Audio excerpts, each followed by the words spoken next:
اسلامی معیشت آپ قائم کر دیں، مسلمانوں کی دولت کو آپ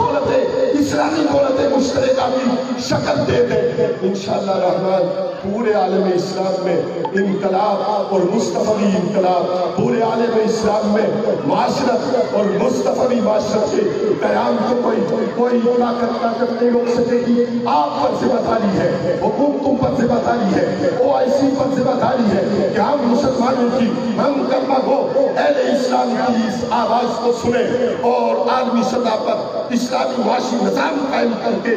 ڈالر کے دجالی فتنے کو آپ یہ بات کو کرتے ہیں کہ آپ اس بلاک کو چھوڑتے ہیں، آپ اس بلاک کو جاتے ہیں، آپ اس بلاک کے راستے کو چھوڑتے ہیں، آپ اس بلاک کے راستے میں پائپ لائن بچھاتے ہیں، لیکن یہ کیوں نہیں کہتے کہ ہم ڈالر دجال ہے، مختلف کرنسیاں دجال ہے، ہم اس کے مقابلے میں اسلامی معیشت کو مضبوط کرنے کے لیے آگے بڑھتے ہیں کہ محمد سے وفا دیں تو ہم دے رہے ہیں کہ جہاں چیز ہے کا